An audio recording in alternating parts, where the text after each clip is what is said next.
Hello नमस्कार good evening दोस्तों। आज का वीडियो इंग्लिश पेडागोजी का है।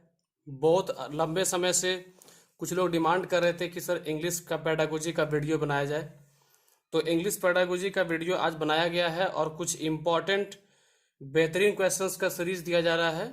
आप उस क्वेश्चंस को प्रैक्टिस करें और अगर कोई डाउट होता है तो आप कमेंट करके मुझे बताएं।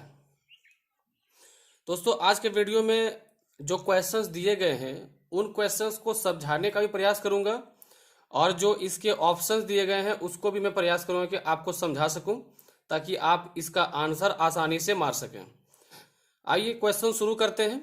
तो पहला क्वेश्चन है, a teacher wants to create a language rich environment in her class, she should.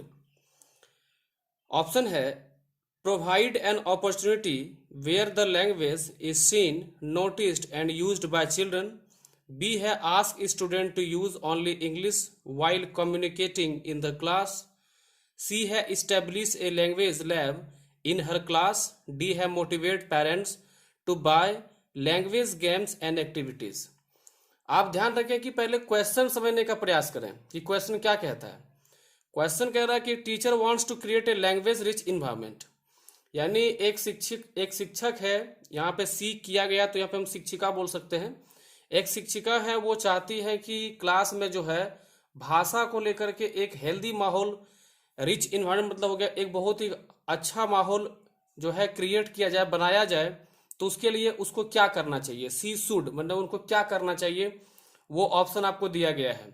आइए ऑप्शन को एलिमिनेट करने का प्रयास करते हैं। जब आपको सवाल टेढ़ा लगने लगे तो आप प्रयास कीजिए कि उसके ऑप्शन को आप एलिमिनेट करें। पहले दिया है कि ask student to use only English while communicating in the class. अगर यदि इन्वायरमेंट बनाने की बात हो रही है तो अभी बच्चे सीखे नहीं हैं, तो वो अगर यदि हम उन पर जोर डालेंगे कि आप इंग्लिश में ही आप कम्युनिकेट करें, इंग्लिश में ही बात करें क्लास में, तो वो उसके लिए बोझिल हो सकता है, जो कि उसको सीखने में मोटिवेशन नहीं देगा। तो आपका ऑप्शन भी ऐसे भी कट जा रहा है,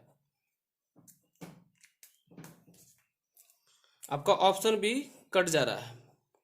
अब आते हैं C establish a language lab in her class, कि एक लैंग्वेज का लैब जो है बना लिया जाए क्लास में, ये तो संभव नहीं है, तो ये ऐसे भी कट जाएगा।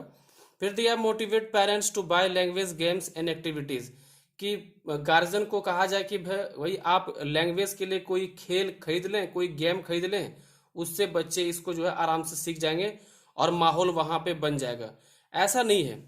अगर हम ये करते हैं कि provide an opportunity where the language is seen, noticed and used by children, यानी कि हम एक ऐसा माहौल बनाने का उन लोगों को मौका देते हैं कि वो भाषा को वहां पर मतलब नोटिस कर सके, उसको जान सके, उसको प्रयोग कर सके, उसको उस भाषा को प्रयोग करते हुए वो सीख सके, तो वो सही होगा, जिसके लिए इन ऑप्शन नंबर ए इसका बेटर आंसर हो सकता है।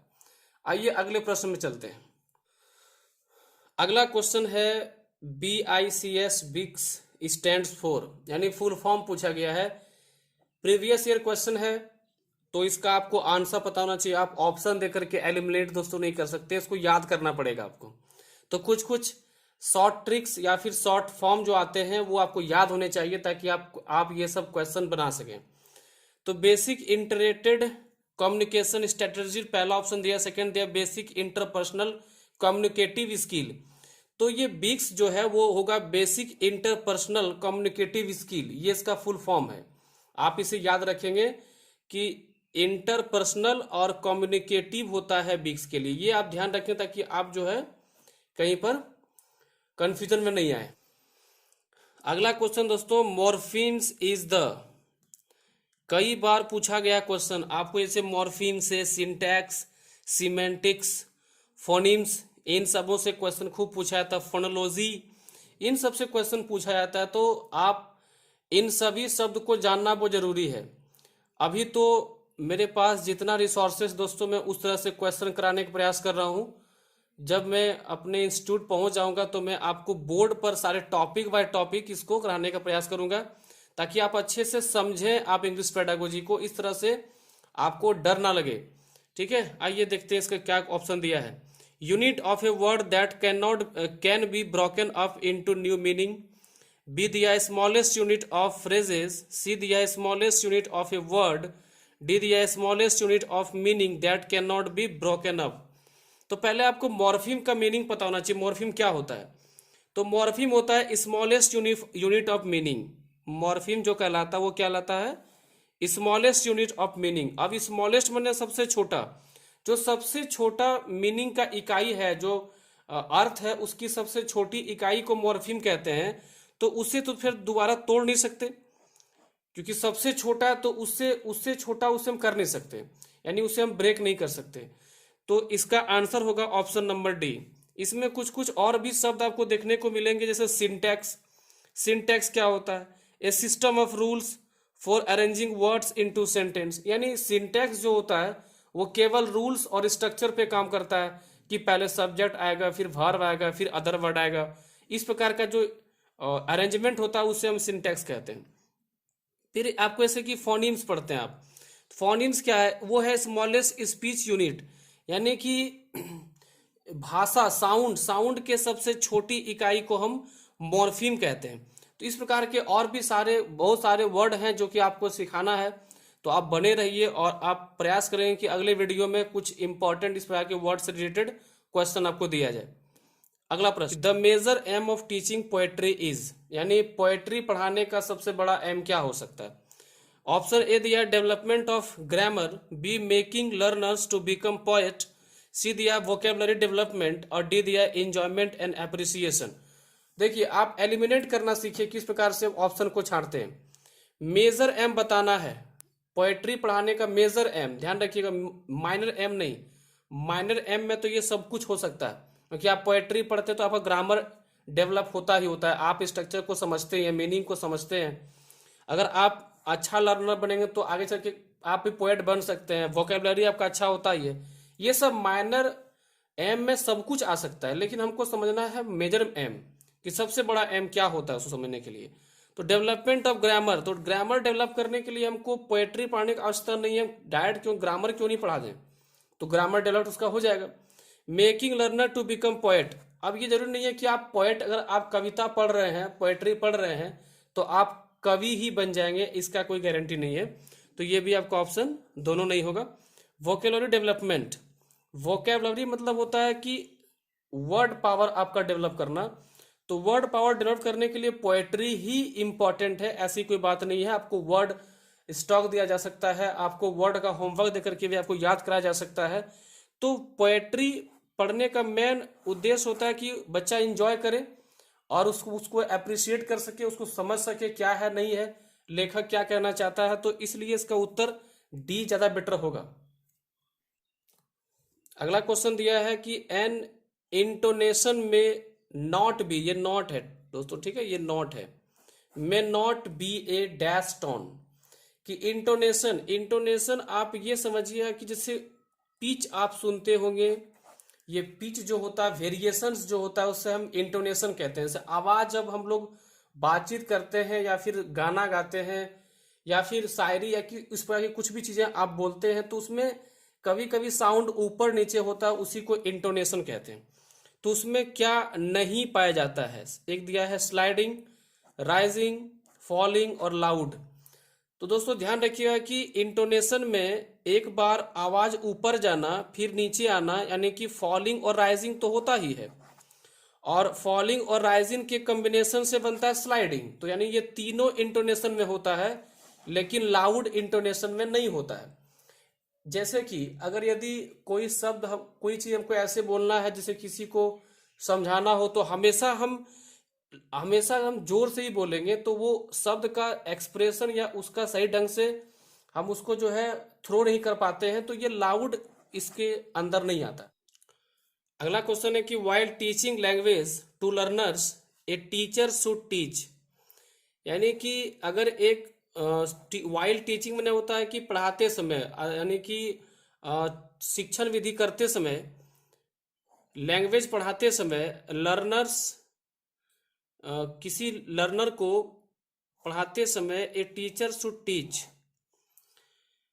तो एक शिक्षक को किस प्रकार से पढ़ाना चाहिए? पहला ऑप्शन दिया है कि by giving instruction through imitation in in isolation in an integrated manner. देखिए, अब इसको पहले समझते हैं कि सवाल क्या कहता है। कि अगर यदि एक एक भाषा के शिक्षक या फिर भाषा को पढ़ाते समय एक टीचर को किस तरह से उसको सिखाना चाहिए, तो बाय गिविंग इंस्ट्रक्शन, कि आप इंस्ट्रक्शन दे दें कि ये करो वो करो, ऐसे पढ़ो वैसे पढ़ो, तो क्या उससे लैंग्वेज सीखा जा सकता है? तो ये आपका ऑप्शन नहीं होगा कि इंस्ट्रक्शन दे करके भाषा को सीखना पॉसिबल नहीं है। इंस्ट्रक्शन आदेश या फिर उसके लिए दिया जा सकता है।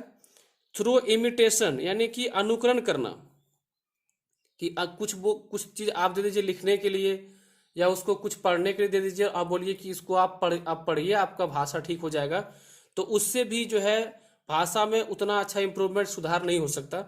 फिर दिए इन आइसोलेशन, आइसोलेशन मतलब होता है आइसोलेट कर देना, मतलब अलग कर देना। अगर आप बच्चों को अलग थलग कर देंगे और बोलेंगे कि भाषा को सीख जाएंगे ये, तो ये भी संभव नहीं है। इन एन इंटीग्रेटेड मैनर यानी मतलब होता है एकत्रित करके, यानी कि एकजुट करके, या फिर आप ऐसे समझिए कि जो हमारा आसपास का जो लोकल जो चीज़ें होता है उससे जोड़ करके अगर आप वो सिखाते हैं भाषा को, जो कि आसपास के इन्वायरमेंट से जोड़ के सिखाते हैं, उससे जोड़ने का प्रयास करते हैं, तो ये मैनर बेटर है लैंग्वेज को सिखाने के लिए। ठीक है, अगला क्वेश्चन है communicative language teaching lays emphasize on. Emphasize मैंने होता है जोर देना। दोस्तों, आपको कम्युनिकेटिव लैंग्वेज से हर एग्जाम में लगभग सीटेट के प्रत्येक वर्ष इससे एक क्वेश्चन रहता ही रहता है।